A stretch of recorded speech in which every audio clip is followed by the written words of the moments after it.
Guys, I want to tell you, right now, I have an amazing guest, Debra Morgan. You heard her talk to Kelly. She's an author. She's a blogger. She's a recovering addict. She's going to be in Simply Amazing Women. She's got an amazing story. She's been through so many challenges, and I can't wait to get her back on the air. So, guys, with no further ado, it is my honor and pleasure to bring her back to WMAP, Miss Debra Morgan. Debra, what's going on? Hey, how are you doing, Casey? I'm doing great. I was just I was listening right before you got on the phone. I came in last time after Kelly's interview, and I remember I thought you guys had said goodbye because there's a delay in the office before you come into the studio. So I thought you had already, and I'm talking about you like you're not even there. So I apologize for that. That's all right. So Debra, I mean that was a pretty intense interview you did with Kelly last time. Yeah, I think pretty much. Pretty much every interview with me is pretty intense, but I think a lot of what I talk about. Obviously, honesty is something that I had to learn. Yeah. Throughout going through rehab, and learning all the stuff that I did, because that was not always. You were never honest in our family. Our family was one big lie after another, and so honesty was a huge part of what I needed to learn. And for people who are just tuning in now, who didn't hear the first part, just to kind of go over what Debra was talking about is you were raised by your grandmother, right? And then you had to tell everybody that your mother was your sister. Can you tell everybody why again? Well, it's funny. The first picture, this is kind of an odd thing, but the first picture I ever saw of myself as a baby, I still have it. And on one side is my grandma holding me, and on the other side is my mom. And that's the way I can describe my life.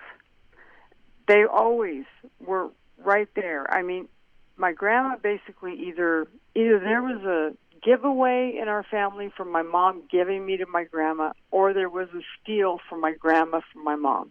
Do you know what I mean? I never know. Yeah, right. But when my mom continued to have kids after that, they had to be my nieces.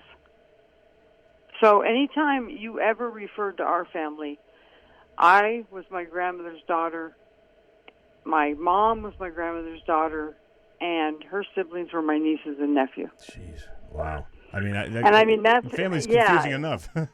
Yeah, exactly. So you're raised and you're conditioned from the very beginning, right, to not tell the truth because the truth is going to, get you in trouble. Right, and then you started. You were talking about how you started to drink. It was innocent at first, like everybody. That's how it starts, and then then you leaned on it, and then how did you get into drugs? Do you believe that pot is like a gateway? Is that how you started? No, I absolutely don't think pot's a gateway drug. I smoked so much pot that we used to look like Cheech and Chong when we'd open up the back of the, and a big camper we'd be in, and I mean, seriously, smoke would go everywhere. No. How old, Debra? When we? That was like 14. Jeez. Okay. At 13 I started to drink, and then I didn't like the taste of the hard alcohol, but I kept drinking it because we just didn't mix it, like 10 of them in a mayonnaise jar, And, I mean, literally, we had a gallon bottle of whiskey. It was like Jack Daniels back then. There was your 3Js or whatever. And we dropped it. We were passing it along under coat in front of the school, and we dropped it. And it broke, and we just scattered. There was four of us. We went everywhere, And we all got called in later to the principal's office. And this is how I was. This is at the level of not being scared that I was. And at that point in time, I remember the vice principal and the principal, who was holding onto his chair like he wanted to be the living daylights out of all of us. They knew it was us, but they couldn't prove it was us because they didn't see it. Well, they didn't smell it on you? I mean, you must have stunk like a barrel. There. Oh yeah, they saw it out there, but they couldn't place us because we never drank any of it because it broke. Okay. So on that particular day, we happened to go in there, and I can remember, the first one in was me, of course, it was always me, and I worked in his office as an assistant, that was great. You're an assistant in the, assistant principal's office, and here he calls you in. And he started asking me questions. I guess they wanted to see what all we were going to say. Well, we always knew what we were going to say. We knew what we were going to say before we ever had to say it, and we always stuck with our story.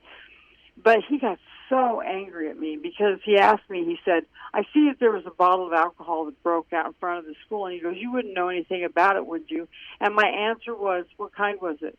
That Clever. is how I was. What kind was it? Clever. Not yeah or no or I'm afraid. And so they ended up wanting to put everybody in juvenile hall. They brought the cops down. They took us and said, you're going to juvenile hall. My grandma, being a cop, came in with it was good and it was bad. And she wanted me to go to juvenile hall. Everybody else's parents picked them up. The chief of police of one of the counties there that the school was in, he did not want me to go to juvenile hall. And I never will understand, but he worked with her for a long time. And he called her and said, you don't want to put her in juvenile hall. If you put her in juvenile hall, it's going to get worse. And so he talked her out of it. So instead of her coming to pick me up at his, at the sheriff's department, there's the chief of police's department, here comes my biological mother to pick me up.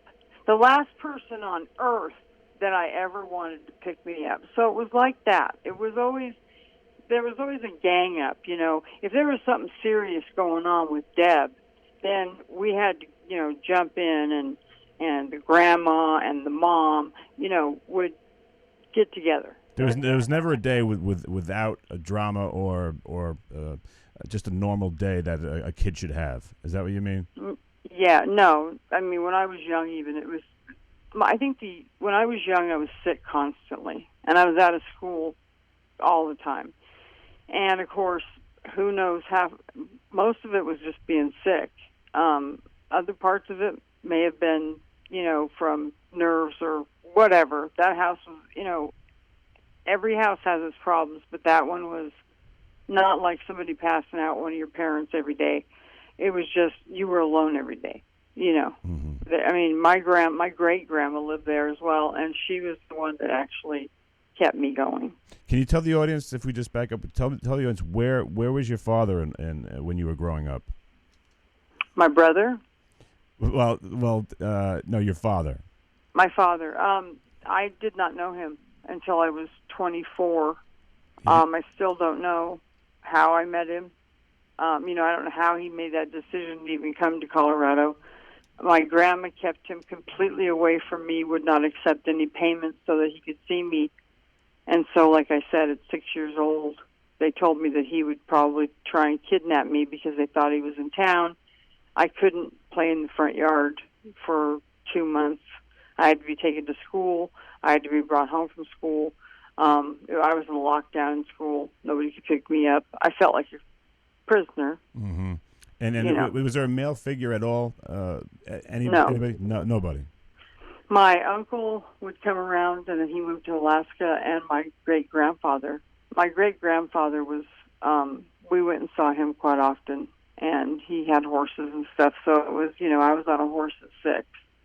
So, I did a lot with him, and then he moved to Alaska. So, yeah, there was never really any male influence. So there's always, you have this common thing of males coming in your life for a little while and then leaving. Right. And the females were never really there. I mean, most of them. Right. Or so there was a lot of control, and then there was a lot of issues. There's mental illness. There was. It sounds like there's a lot of chaos when you were coming up, and that's kind of where the drug addict and the alcoholic come from. I'm one of them, so I know. Yeah, and I think what happened is that you build up a lot of anger and resentment, and then eventually you can't hold that anger and resentment down anymore. And you get to the point where nobody ever really you don't feel like anybody ever really cared for you. You were always just the packaged daughter that they took out whenever they needed her. Wow. You know. I think there's a lot of people that are listening to this that are addicts too. Like I'm the complete opposite with you, Deborah. I had a great family. I had great support, but still fell into it. But I can only imagine not having that support like you. You had to do this all yourself. How lonely was it at times? It was lonely, you know. And then you get to the point where your friends become your family. You know, your friends on the street become your family. And every time you get the opportunity, as you get older, you want to be out of the house.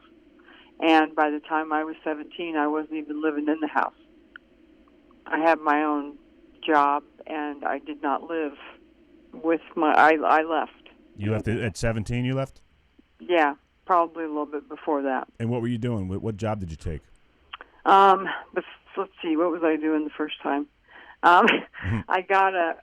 went through summer school, so I never had to go to my senior year. I never even touched the school door for my senior year, and I walked with my class. I had all my credits. I got them in summer school.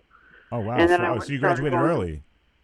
I did, yeah. Okay. And they said I was one of the first people who never went to anything in their senior year. You know, no, like, just extracurricular classes or anything like that. Were your friends in school too? I mean, did you didn't want to, they were? You just didn't want to be there either? No. Okay. I just wanted to go and work because in my house, I was working at 15. Mm-hmm. I was paying for all my school clothes. I was paying for my car, my insurance when I got to be 16. So I was pretty much on my own. Mm-hmm. I'd been on my own since I was 10, you know. So I wanted out of there. I wanted as far away from there as I could get. The only person that I cared to see was my grandma. And once in a while, you know, I'd get a chance to see my sisters or whatever. But, you know, I did not want anything to do with my mom. And I really didn't have much to do with my grandma at that point. And so I literally, the first time I moved out, I moved in with a 32-year-old man. How old were you? I was 17. Oh, geez. Well, no, okay, talk about this. Where did you meet him, and tell me about it. I was working at Dave Cook. That's where my first basic, you know, full-time job was. And met him there. It's like a diner, right? It's like a diner for people that don't know? No, Dave Cook was actually a sporting goods store. Oh, okay. I thought it was like Bob Evans. Sorry. Yeah, and I worked in what was called jocks and socks back then, you know, all the socks and everything for the kids, you know, to go to basketball, football, whatever. Okay. I knew nothing about that, all right. That was not my forte, okay, but that's where they stuck me. And he was the manager on that side of the floor. And then I also worked with the sheriff at the same sheriff's department that my grandma worked at. I worked with his son. I was really close to the sheriff because I always worked on his campaigns, and you know what I mean? Yeah. I was always involved in something. And again, as a person who worked, she was the first woman deputy sheriff in that county and almost in that state. And so as a work person, she was a person that, you know, broke through barriers and got, you know, one of those women who helped to get other women, you know, to be able to get on the force later. So she was, you know, at work she was perfect. You know, everybody respected her, everybody liked her, and that's how she was. But as a mother, once you got to be, you know, 5, 6, 7, you know, every year there was less. You know, she was always at work. She never came to any school functions. She never, you know, there was no, oh, good, I'm proud, you know, I'm really proud of you for getting a blue ribbon and, you know, right. The sack race, you know what I mean, or whatever. Yeah, there was nothing like that. So that relationship when you moved in with the older guy, that was, I mean, you couldn't. That was payback. I mean, that was the payback to her. Everything I started doing when I was 12 and 13-year-old was going to lead up to what I thought would be pay back to her, pay back to my real mom. And you know what I mean? Anything I could do would make anybody mad, Wow. or frustrated, that's what I did. And I was horrible. Was it, Deborah, was it that you felt abandoned? You felt, I mean, she was mentally ill, right? I mean. My grandma wasn't, my mom was. Right. Yeah. That's what I meant, your mom. But how do you look, when you look back on it now, do you see that, because, you're it's not like you don't know about mental illness yourself. Does she get a pass for what she did? Can you understand what she did, or is it do you still have that hostility because some people, it never leaves? We would talk like a year. My mom and I would talk for a year, and then there'd be 5 years when we wouldn't. Mm-hmm. This last time we talked was like, the last time I talked to her was 2 or 3 years ago, and I had built up a wall that if she crossed it, that was it. That was the last time I talked to her. And she, of course, crossed it, and that was the end of it. And, you always think that people are going to get less, evil for her, is what I call it, when they get older and are on medication, because I finally am the one who got her on medication for bipolar disorder. Mm-hmm. You think they're going to change, and you hope they will. And then they start feeding you all this stuff, well, I loved you so much and blah, blah, blah. That doesn't cut it, because that is not the way it was, But they live in their own world. They build however they want. And on the outside, she was like, had the nice house, had the nice everything. But what happened on the inside of that house when I would go and visit was terror. Can you give me some examples, Deborah, for the audience that might not understand? Yeah, I mean, for instance, you were afraid to move the wrong way, or she would either hit you, or she would hit one of my siblings, and I'd have to watch. Oh. And I grew, and I mean, we're not talking just hitting. My little sister would go to school with welts on her legs, and no one ever said anything back then. And she was just this destructive force that could either be nice and in this wonderful mania, or that mania could turn into a dysphoric mania, and then you better watch out. So there's not one thing that you could do. And I grew up, and after I started seeing the whole picture and talking to psychologists and stuff and trying to work through some of it, because abandonment was huge. That was a huge thing that I never got over, and I was 54 years old before.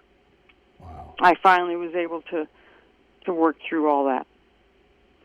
And, it took forever for the abandonment piece to go away, because that was huge. But I don't know if watching someone being hurt and not being able to do anything, if you would rather do that or take the beating. Mm-hmm. And a lot of times I thought taking the beating would have been easier for me than having to watch.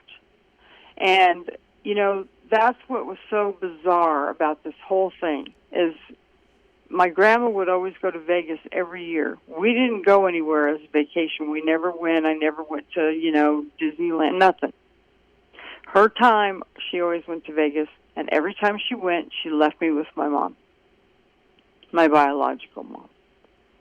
And you wouldn't know if she was in a manic episode, or... I would have no idea what to expect. You were walking on eggshells the whole time. Yeah, and I cried every night, almost all night long until I fell asleep. I couldn't stand being there. I couldn't handle it. And every time she came in the door, you'd hear click, click, click across the kitchen floor with her heels. And, men in and out. She was just, I can't even, there's no word. There's no one word, to describe her. What do you mean when you said men in and out? What do you mean?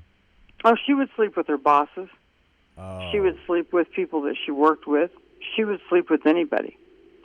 And you could hear them. You could hear them come in as well. And then the next morning, you'd get up, you'd all three go out to watch TV or something, which you had to keep the TV real low, and there'd be 2 sets of shoes by the door. And how old were you? Were you in high school?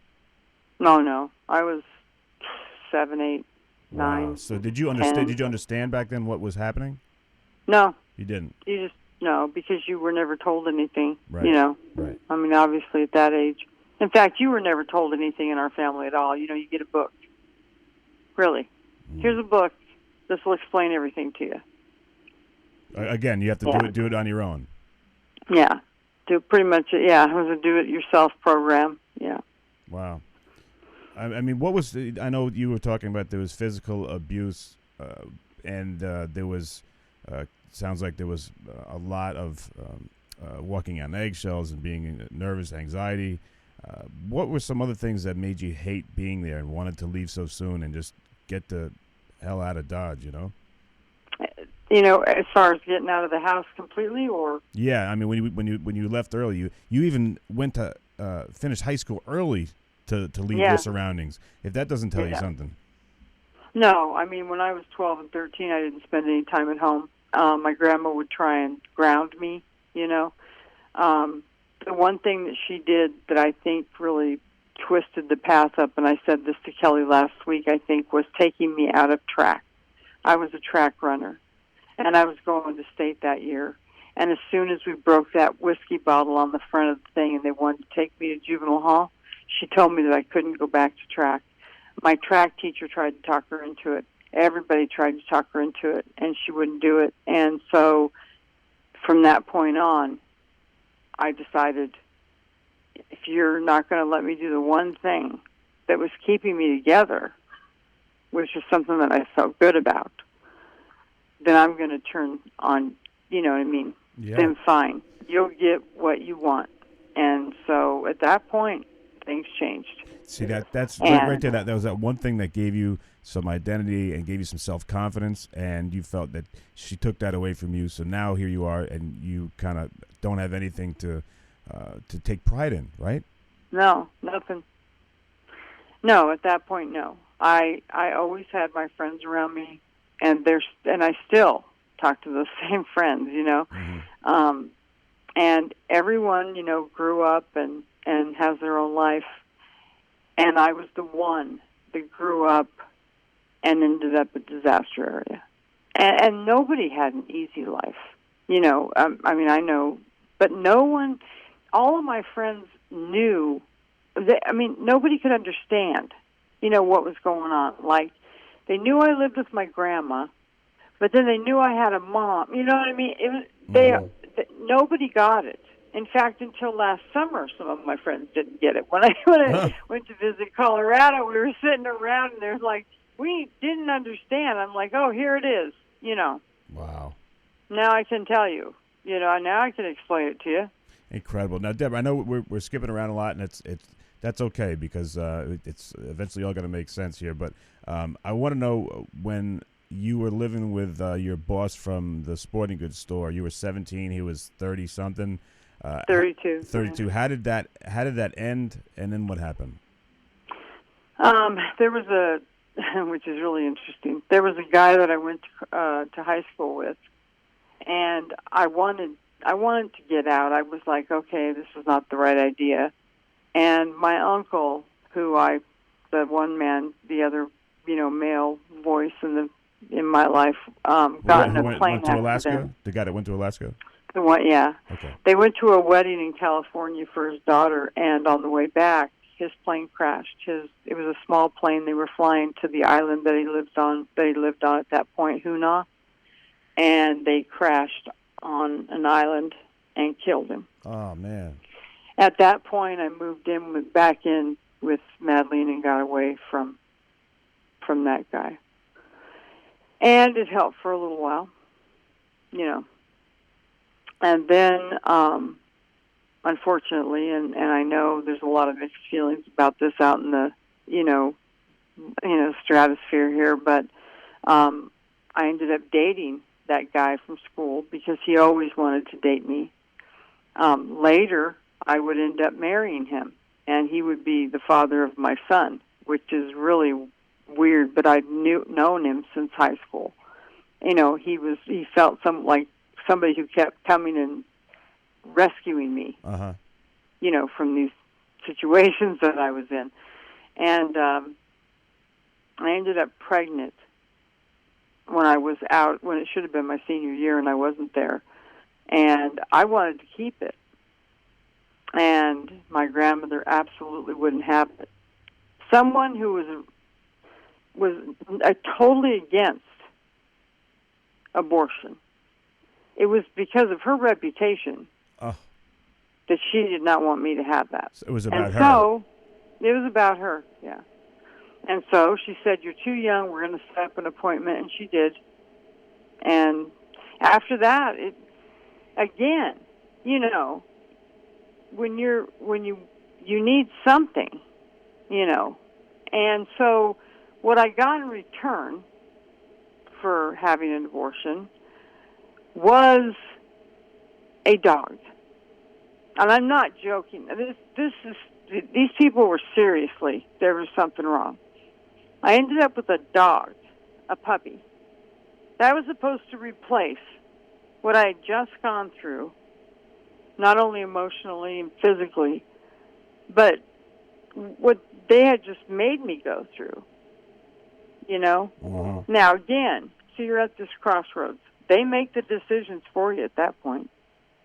So what would have happened if it would, you know? Right. You always wonder, and, of course, they teach you later woulda, coulda, shoulda. But, you know, there's a lot of decisions made and that were made in my life. They were made for them. Yeah, it wasn't about what you wanted. It was them. No. What does that do to a woman though when you go through something like that? I don't know. There's some sort of emptiness, and I don't know if it ever goes away. And was it real intense after that? Because you were 17 or 18, right? Yeah, and I was 17. I turned 8. That was in January or February. When I was 17, I turned 18 in May. And in May, my friend and I, she was out of high school, and she went to like a community college for a year. I was out of high school, and again, well, we both left. I mean, she had a really good family and a good bringing up, and I spent a lot of time with them. But we left and went to California on our own. I mean, and I thought back and I thought, 17, I mean, 16, 17. At 16, I was playing slots in Vegas, and nobody ever said anything. You know, nobody ever went, "Oh, my God," you know, "She looks way too young to be," you know. But that's, of course, when the mob ran it. Nobody really cared, you know. But, I mean, the things I did at such a young age were things that people don't do until they're in their 20s. Right. You know, well after 21. By the time I was 21, I didn't want to, you know, the alcohol started to go down to where it was weekends, you know, at that point, before it would ratchet back up into something else. Right, right. But, you know, there was, like I said, there was never just the one drink, not even in junior high, there was never just the one drink or the one beer or the one. We used to play quarters. You know, the game quarters where you pop it, right? And we used to play that with whiskey, tequila, whatever hard alcohol was around. And as far as, we're getting near the end here. Guys, I want you to know we're talking with Debra Morgan right here. She's an author. She's a blogger. And the website, if you want to get more information, go to deb-spot.com. And we're doing a bunch of interviews with Deb. You get to hear about her life and the fact that she is still here. We're gonna, it's kind of leave you on a cliffhanger every week here, but the fact that all these things, all these experiences that she does, and that she can talk about them now and learn from them now, because there's so many people that go through these things too that just probably don't talk about them. That's one of the things that's very special about Debra Morgan, and she's just an incredible person. Talk about going through challenges. Well, she started out with going through challenges. I don't think there was a time where she didn't. So, No. so Deborah, so we're gonna wrap up here now. But the audience, don't worry, she'll be back next week, and we should probably do it. See if we can do it at the same time every week. Yeah. And then we just talk about a lot of stuff you've been, Deborah. But each week, I know we talked about a lot here. We jumped around, but if someone's listening to this and may have gone through something that you have gone through, or they're in that right now, what kind of advice can you give them to get through it? Because you did. I think that I don't know. Sometimes I look at it and go, I went through so many different changes, but I think the first thing you've got to do is find someone, even if they're a good therapist, not somebody that just writes notes. Mm-hmm. But first you got to accept the fact that you have had problems and that you need to talk about them. Until somebody wants to talk or wants to get over drugs or wants to get away from alcohol, there's nothing that they can even do for themselves. So until you're willing to come out of your shell or quit doing the drug, as you know, or whatever, there's no way anybody can help you. But you can help yourself, and I hope people will do that earlier than I did. Don't wait till you're 54 to finally get through that last piece of, stuff that's been holding you back your whole life. Mm-hmm. It just doesn't make any sense. And there are people out there that listen. And, depending on where you live, there's always somebody. And you may have to look around a little bit, but there's always somebody. And I think mental health isn't always the issue. Sometimes it's just clinical. But, a lot of times it's mental health. And taking medicine, like I do, for mental health, you know what? I wouldn't get off that today for anything. Right. I would quit eating before I would let myself go back to what we'll talk about later. Right. Incredible. Debra Morgan, amazing guest and one of the world's most amazing people. Debra, thank you for your candor, for being so honest, and can't wait to hear from you next week. Okay. Thanks, Casey. Right. I appreciate it. All right. Okay. We'll be right back on WMAP. Stay tuned, guys. Last time you felt really inspired. I'm Casey Armstrong. I'm the owner of the world's most amazing people radio. You can hear me on LI News Radio 103.9 every day from 7 to 8 p.m. We are so excited here at the station because we're weeks away of releasing my first book, Simply Amazing. In this book, I present to you 11 graphic and honest interviews that might disturb you at times, but in the end, you'll be amazed at how each person has turned their personal challenge into a benefit for others. For example, you're going to read about Werner Reich, who weighed 62 pounds when the Americans came and liberated him from the Auschwitz death camp. Jump up, be the first to help. People have helped me, and I've helped others, and it's a beautiful way of living. In another chapter, you're going to read about fellow Long Islander Daniela Cipitelli, who beat cancer not once, but twice. Cancer is my opponent. I kicked your ass once, I'll kick your ass again. For more information about the book Simply Amazing, go to simplyamazingbook.com. But in the end, you'll be amazed at how each person has turned their personal challenge into a benefit for others.